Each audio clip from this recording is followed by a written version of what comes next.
All right, sleepy.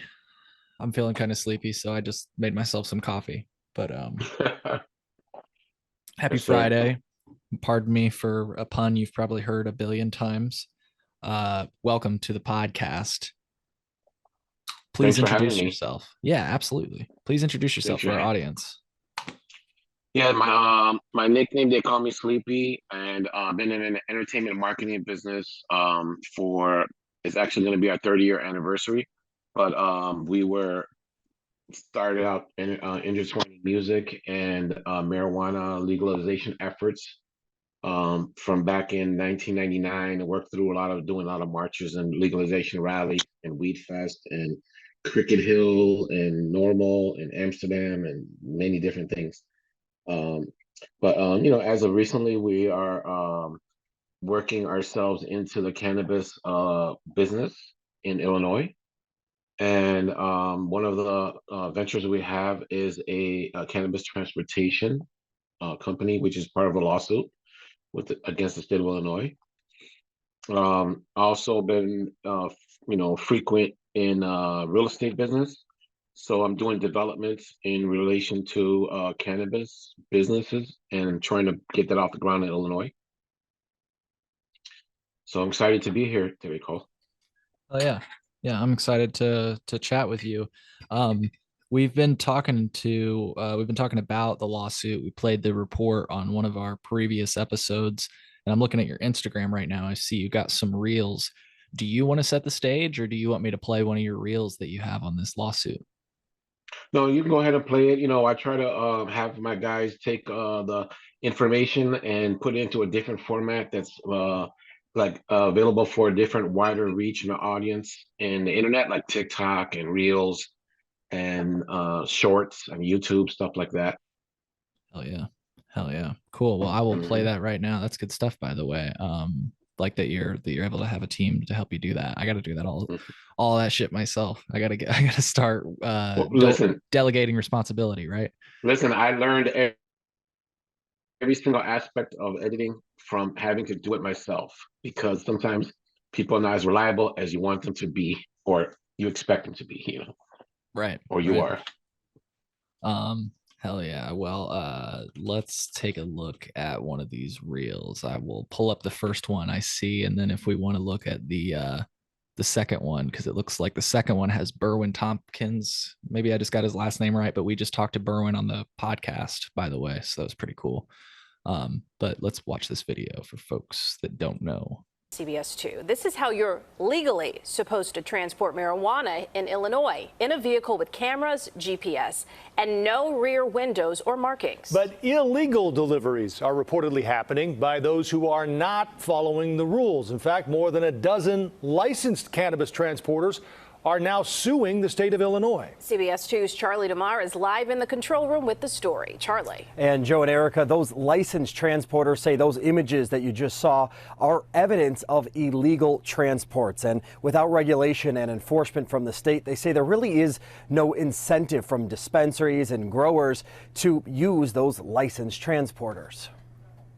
Gets cameras mounted inside here. Noberto Brown has poured thousands of dollars into his truck. This is to accommodate all the products that will require refrigeration. He intended to legally transport marijuana throughout the state. So we had to do all these steps, and then for us to come up zero.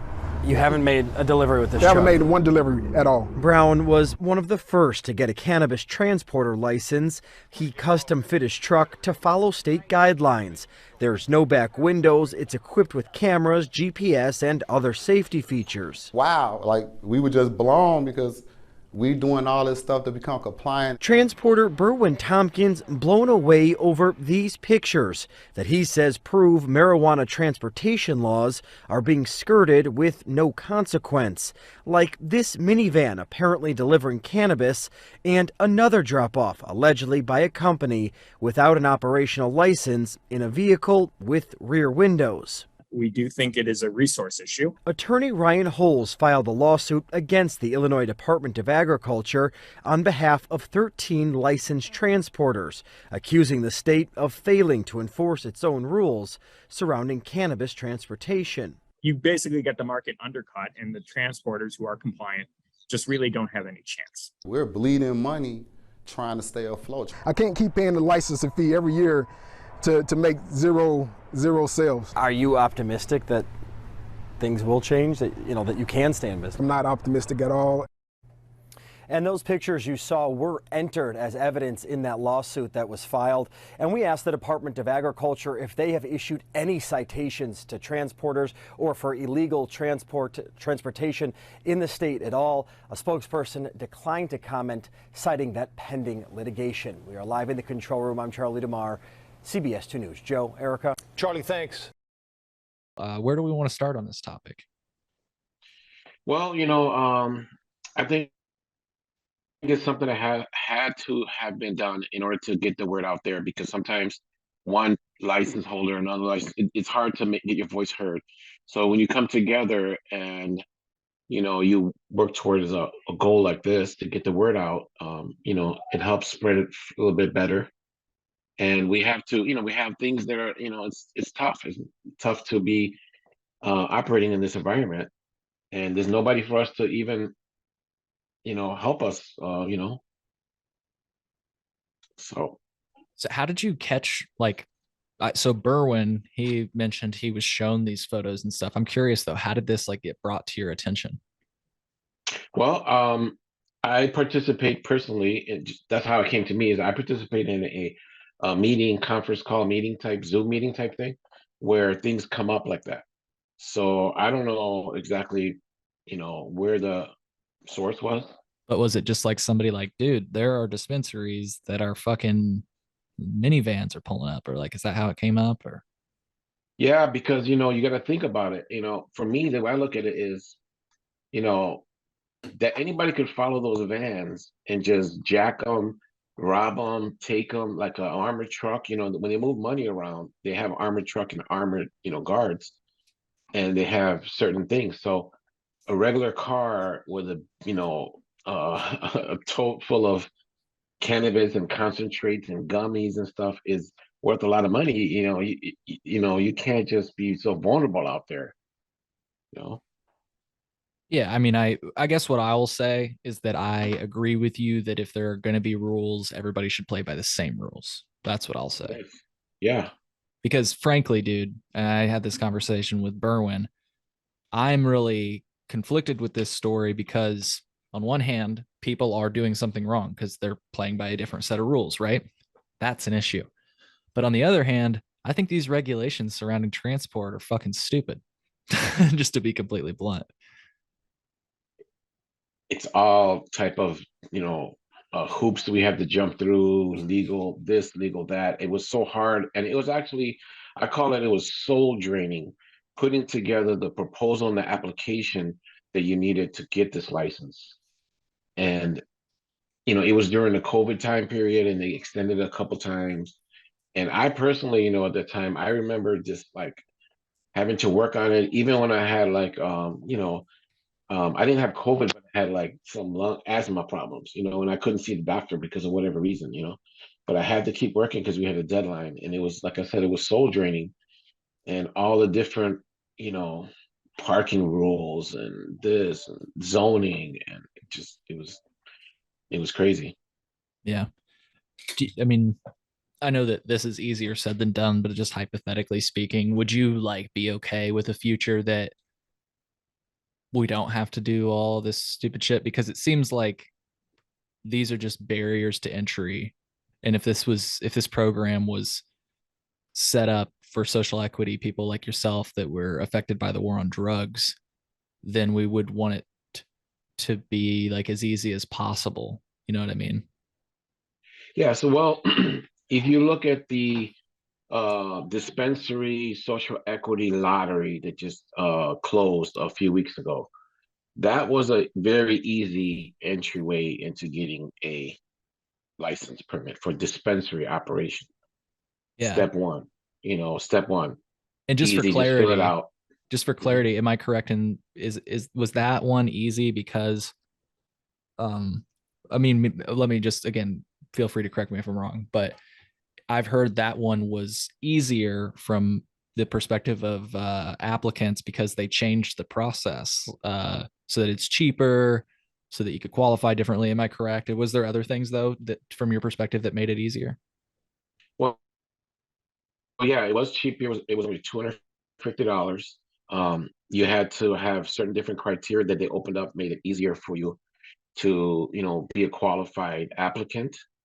And then, once you get picked, then you do all the extra work that's related to getting the application, not necessarily a, 180-page proposal booklet that you have to like pay $20,000 for. Right. Yeah. Well, so I'm just curious, what is the lawsuit seeking? I guess I didn't even ask that now that I'm thinking about it with Berwin, and I talked to Victoria as well. I don't know if you know Victoria Williams. Yes. Um, Hmm. but I don't even think I asked, or maybe they said it and I just kind of was like so lost in the details of some of these pictures and stuff. But what is the lawsuit seeking exactly? But Like, we what want would be the them. outcome? One of the things I know is that we want them to enforce the rules against even the big MSOs and big companies. They're doing whatever they want to do. And really, we have a bunch of entrepreneurs that invested time, money, and did everything the right way that they were supposed to do, and are available for, a little piece of work or some contract, some business, and in order to build their businesses up, build their families up, and continue, thriving from the cannabis business in Illinois. And that's basically what the backbone of the social equity programs are supposed to be, is that we're supposed to get a piece of the business, not just the big corporations and the millionaires that already have the money to, hire and do whatever they want. Yeah. Yeah. And I think another piece of social equity that, because like you say, I think, so let me just recap what I just heard. You said ideally they would enforce the regulations as they exist. And that makes sense. That goes back to the idea that we were just talking about. There can't be a set of rules for one party, but not the other party. Like we're all playing by the same rules. So that's definitely agreeable. I do think it's interesting, and I'm curious what your perspective is as an operator. I've been trying to get this out there a little bit more. What do you think about the disparity in that if they did enforce this, which is ideally what you'd want, it would just be a set of fees versus if I did what they did, I would go to jail. Yeah, so you're saying they would get fines, right? Correct. They would get fines. I would get Yeah. criminal penalties. Yeah. Well, that's really what this, what they talk about, the social justice reforms related to marijuana are all about, is because something like that, Mm-hmm. um, and really, I don't know about really wanting them to necessarily go to jail, but if anybody else is possibly going to get that, same harm, then, they have to have that you know, possibly have that over their head. Like, look, you're either going to follow the rules or you're not going to follow the rules. And we have to put you in a category of what the law says, you know? Um, so, I mean, it's not hard to follow the rules, especially we went this far, and those companies like the MSOs and these operators, they already have a bunch of rules and regulations they have to abide by. Yeah. So sliding this in and following through on it, it just probably needs to connect properly, or I don't know if they're trying to save money. Um, Well, I think what's you happening know, here is just that these, again, I want to say, and I'm sorry for being a little blunt about it, but I think these rules are fucking stupid because on one hand, we're saying cannabis is safe, legal, we're all acknowledging it, nobody dies from it. Um, it's, in comparison to alcohol and cigarettes, it's safer.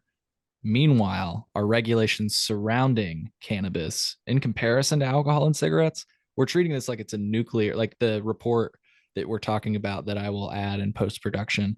It lays out some of the requirements, how you have to have it in 2 locked compartments and GPS. It's like you're transporting nuclear material. exactly.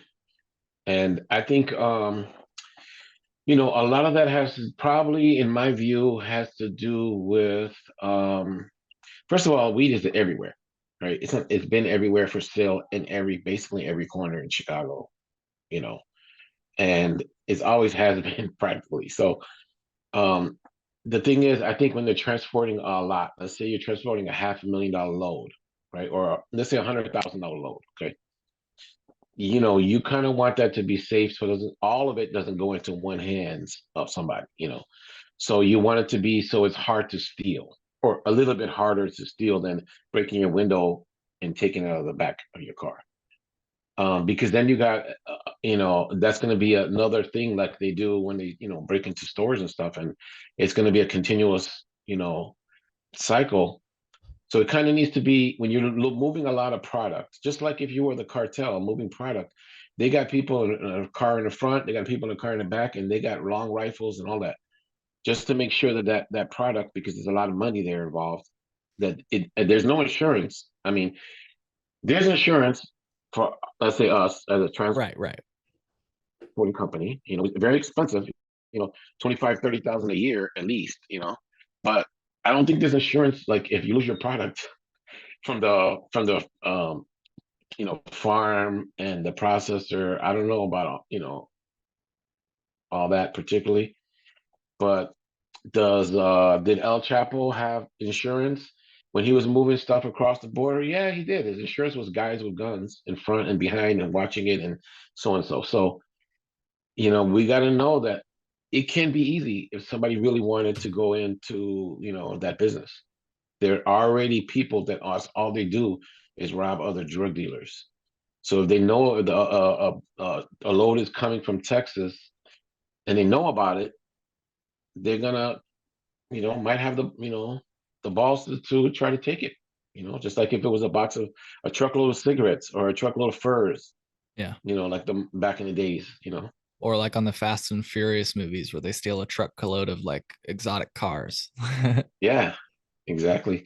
And cars might have VIN numbers and they can change them or not or whatever, but these things can get, when you get let's say you get a load of cannabis and stuff, you can get rid of that in the streets like this. Yeah. But so yeah, You I know. get your point in terms of like we want to comply with, and this is what a lot of people say about why the cannabis industry in Illinois is so regulated. It's because it's an attempt to comply with what we know is the Cole memo. And I'm not just saying my own name, it's federal guidance for how cannabis should be treated. And part of that is making sure it's not diverted. And so a lot of people take that to mean that it needs to be highly regulated. And I just wanted to share an interesting perspective. If this starts to cut up again like it was last time, please let me know and I'll add it in post production. Let's try to watch this video together though. Let's go. Oh, my audio's down. There we go. Remember, in the eyes of the federal government, cannabis is still illegal. But the Illinois guidelines for transporting pot are much stricter than the federal rules for moving much more dangerous drugs. It was very casual. All of the product would go into my personal vehicle in just a standard Coleman cooler. Cresco's logistics manager, Joseph Franks, told us he used to work for a major hospital, transporting everything from chemotherapy drugs to prescription painkillers. Where would it be in the car? It would be in my back seat. The DEA's position on moving even the most abused drugs in America, opioids like OxyContin, is that licensees are simply responsible for getting them where they are supposed to go. The federal regs say all applicants and registrants shall provide effective controls and procedures to guard against theft and diversion of controlled substances. We do have millions and millions of controlled substances that are moved through the system, through the mail, through UPS, through FedEx. Former DEA agent Jack Titleman now works as a consultant on compliance with drug regulations. If you decide that your method of distribution is on the back of a bicycle and on a backpack because that fits into that neighborhood and you've never had an issue, then that might be the correct way of making that delivery into that neighborhood. 2811. That is not the case with marijuana in Illinois. Illinois is so back to your point of theft and diversion, it's interesting for highly controlled substances, the feds simply ask, hey, do whatever you can do to make sure there's no theft and diversion. They don't have all these hard requirements like we have with cannabis, where it's like you can't transport it unless you have a van that's unlabeled, that's GPS tracked, and cameras and fucking whatever else that's required. Meanwhile, you can literally transport opioids on a bicycle. I know, that's crazy.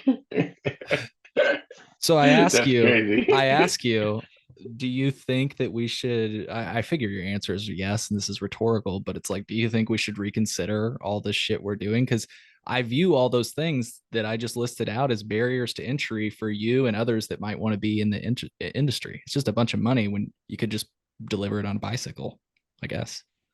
Yeah, I guess so. You know, Illinois is a highly regulation type of state that wants to regulate every single aspect of your life, all time, and fee you this and fee you that, and make you find you this and find you that, and all type of stuff. So, you know, if they can really change, you know, their mindset, then it would probably be easier for all of us to work and everything. Look and think about it. It's been how long since we've started these applications? We've invested so much money into it, and they don't care that we don't have no operations going. They're still Yeah, billing us our annual fee, $10,000. You know, I was under the impression it was going to be social equity applicants are going to be half that amount. They say no, this is the application. The annual fee is going to be $10,000 every month, and we're still not bringing in any money, and they don't care. And then there's another thing, like they want us to require us to get connected with, like, let's say, BioTrack, right? right. BioTrack does not. I reached out to them about 10 times. I went to their contact page. I called them. I went on Instagram. I posted underneath their pictures. I did in DMs. I went on Twitter. I tried to do everything to get in contact with them over a period of like almost a year. And there's not one person that cares or decides that they need to call back any of the leads, you know, or whatever, you know. It's So insane.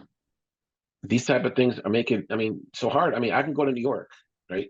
And I can set up a table in the park and I can sell top grade So buds. that's actually what I'm asking, because you know you mentioned it, and you're absolutely right. The lawmakers need to change their attitudes, but I kind of am asking you as a licensee, because I feel like all the licensees' attitudes are keep it controlled, keep all those regulations, and keep things the way they are. And I think Berwin even said the control of it will allow the businesses to survive. Do you have that same attitude? Because what you just said with New York, I agree on.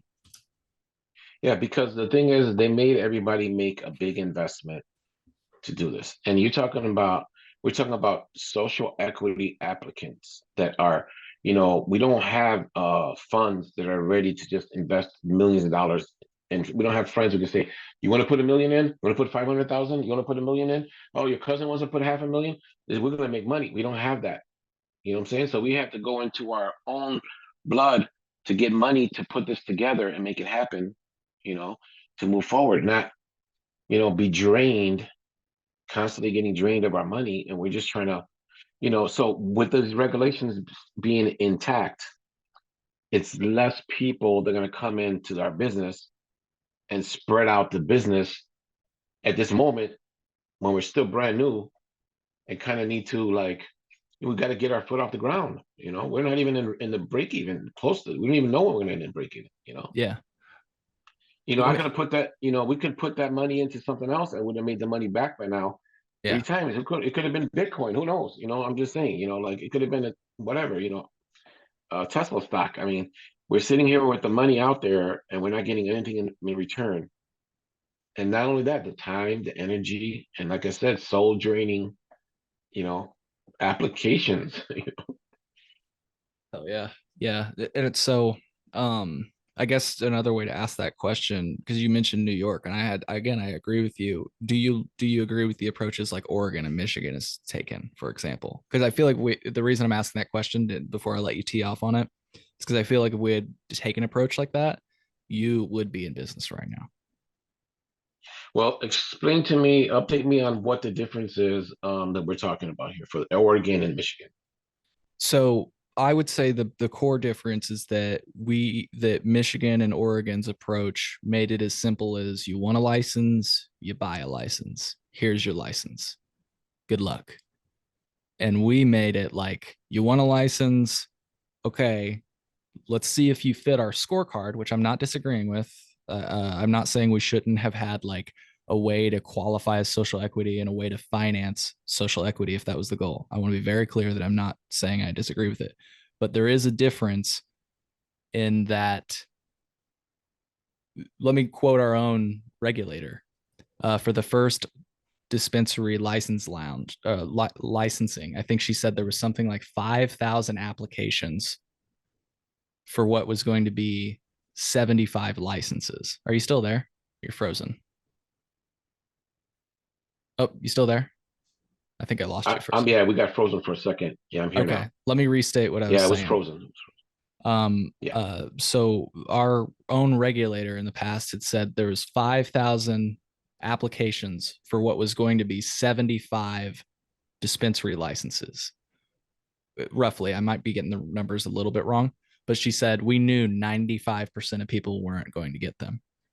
But you contrast that with Oregon's approach, which I'll be candid in saying that most people point to Oregon as a failure because so many people were able to get licenses, the price of cannabis plunged, and then a lot of people went out of business. But my thing is, at least they had the chance. They knew what they were getting into.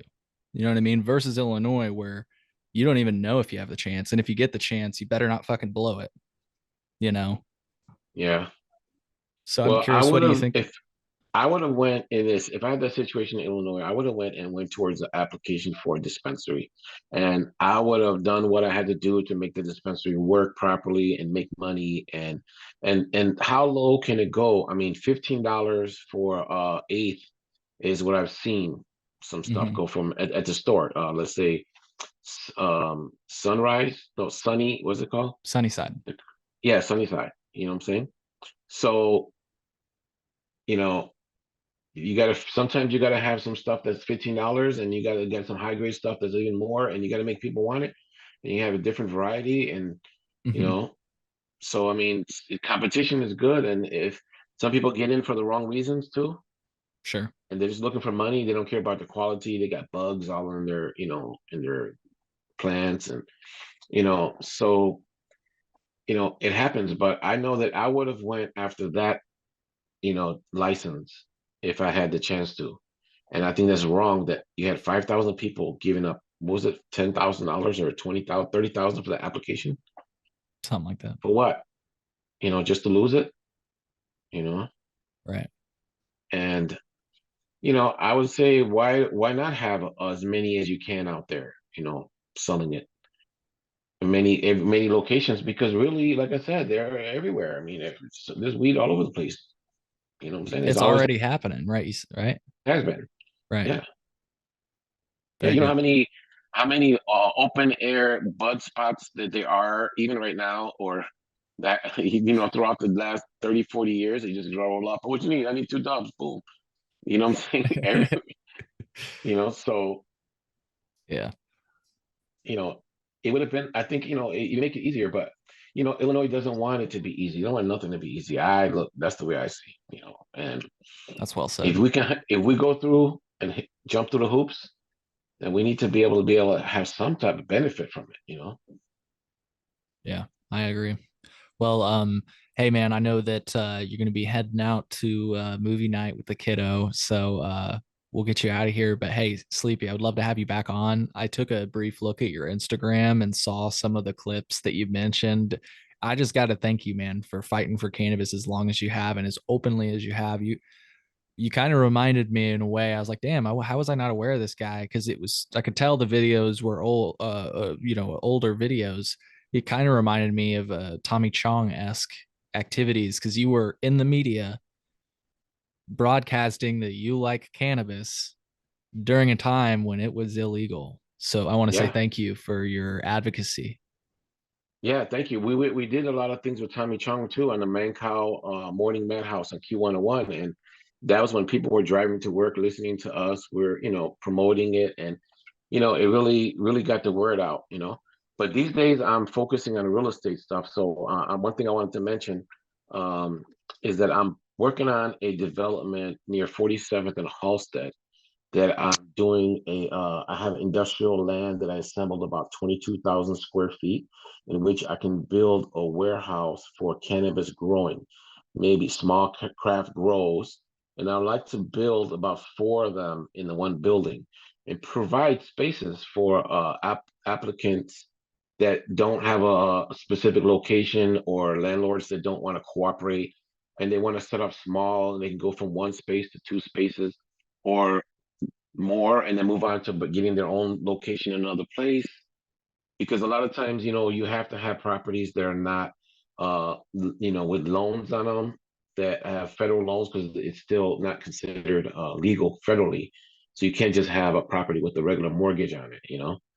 So I'm looking for people that might have problems with their locations for cannabis growing and work something out with them so we can get them a location going. If anybody's out there, they can always reach out to me through my Instagram, which is at Sleepy Wicked.